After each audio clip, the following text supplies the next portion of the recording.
29일부터 대출을 더 조인다. 29일이면 다음 주 9월 말, 하루가 이틀 남겨놓고, 이제 대출을 더 조인다. 이제 돈을 거의 안 풀겠다는 내용이죠. 타행, 대환 대출 중단을 해버린다? 오호.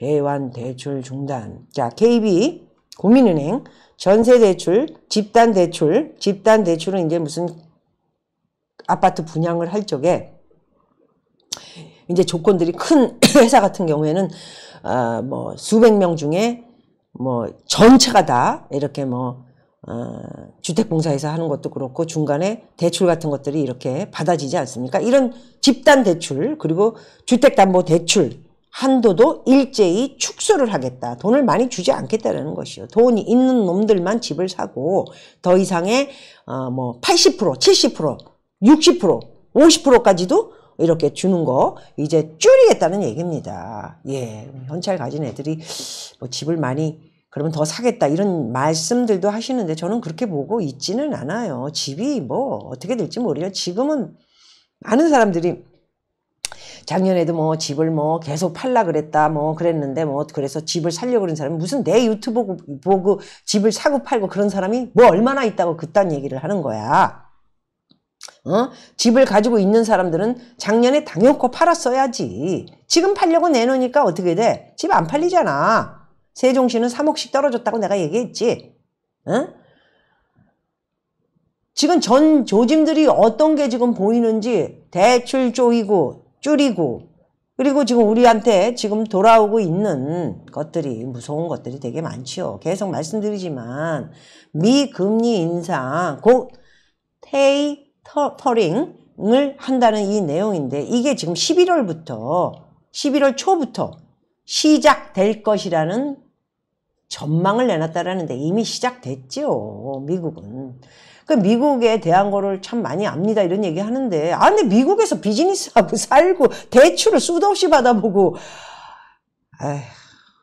세금 내고 살고 집 가져보고 비즈니스 했고 비즈니스 할 때 대출 받아봤고 집 가질 때 대출 받아봤고 갚아봤고 금리 2008년 7년에 내렸을 때 금리 없을 때 받아가지고 금리 오를 때 어떻게 오르는지 다 경험을 미리 한 사람이잖아. 그래서 내가 그거를 미리 얘기해 줄 수 있다라는 것이지요.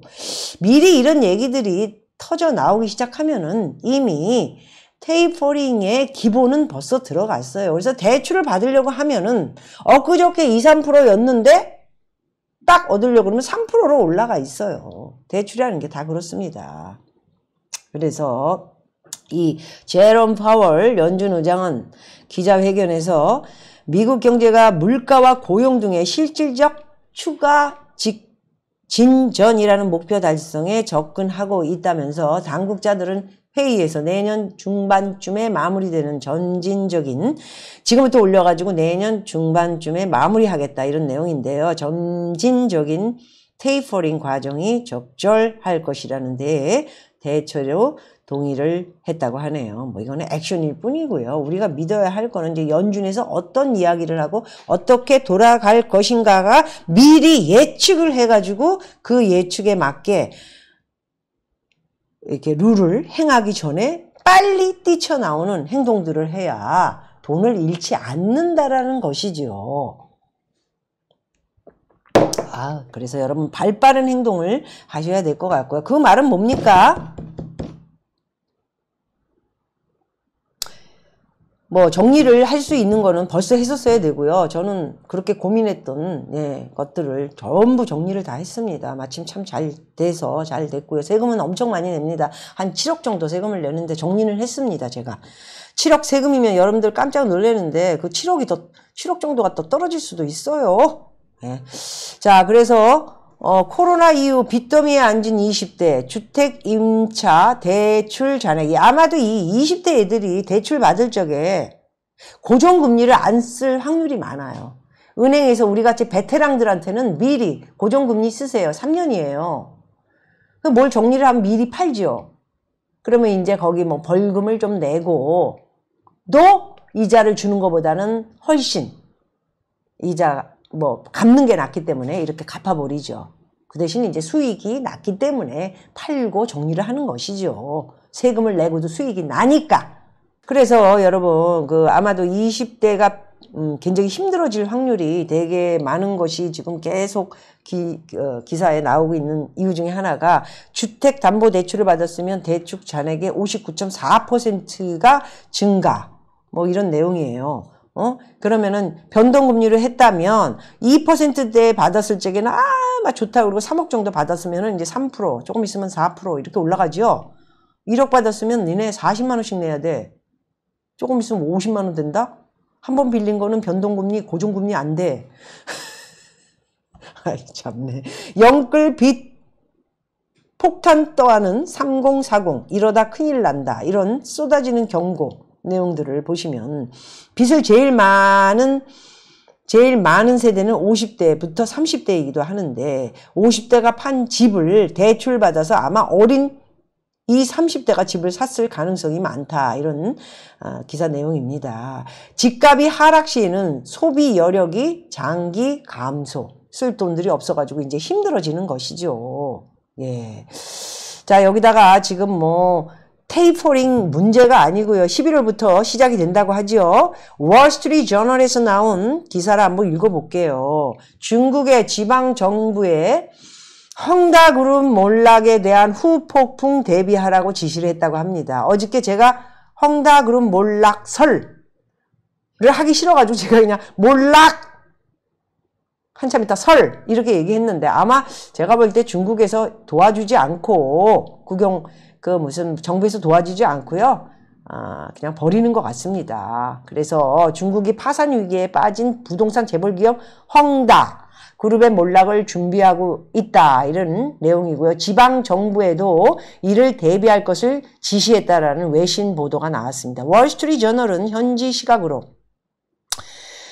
중국 당국이 지방정부들에게 헝다그룹의 잠재적인 몰락에 대비할 것을 요구하고 있다라고 보도했고요. 중국 정부가 헝다그룹을 구제하지 않으려 한다는 신호일 수 있다는 것으로 해석을 했다고 합니다.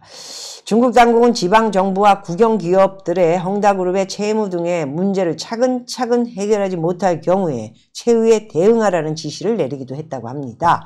중국 정부는 폭풍에 대비하라. 또 폭풍이란 회사의 몰락에서 오는 경제적, 사회적 여파를 말하는 것이죠. 파급 효과를 완화하는 임무를 맡고 있는 소식통들이 지방정부들을 헝다 몰락에 경제에 미칠 것들을 굉장히 걱정을 하고 있다라는 내용을 말씀드릴 수 있을 것 같습니다. 자, 아직 어저께 1,400억 달러를 상환하느냐 안 하느냐 이런 거 가지고 이제 조금 갚아가지고 좀 조용해졌다는데 그거 하나로 끝나는 일이 아니고 360조의 빚이 있기 때문에 계속 들어오는 돈을 막을 길이 처음에 한 번은 너무 후유증이 크니까. 그래서 이런 것들이 지금 말씀드리는 것은 어저께가 좀 잠잠해졌으니까 뭐가 끝난 게 아닌가 이런 생각을 가질 수도 있으니까 큰일 납니다. 큰 코 다칩니다. 예. 아침에 코스피가 조금 오르는 모션을 취해서 좀 괜찮은 것 같은데 달러는 또 거꾸로 오르고 있고요. 코스피도 지금 내려가고 있습니다. 그래서 이렇게 테이퍼링 이제 주말입니다. 그리고 헝다그룹이 일으킬 굉장히 이 파장이 어떻게 될지 여러분들 좀 심각하게 고려를 하고요. 오늘 비트코인 가상화폐에 대한 그 절단, 네, 거의 제가 아는 거로는 얘네들 지금 다 문 닫지 않았나? 가상화폐 거래소 신고 오늘 마감하고요. 무더기 폐업 수순으로 아마 제가 이 암호화폐 얘기만 하면은 지랄들이야 들어와가지고 네가 뭘 하냐 무서워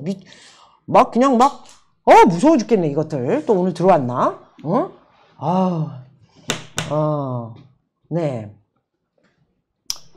자, 그래서 이렇게 가상 자산 미리 빼두세요. 미리 빼둘 건 다 빼놓겠죠 얘네들. 가상 자산 거래소 줄 폐업 위기다. 근데 줄 폐업 되겠죠. 몇 개만 남겨놓고 그 몇 개마저도 없애면은 이게 어떻게 되겠습니까? 예, 자살도 많이 나오지 않을까 하고요.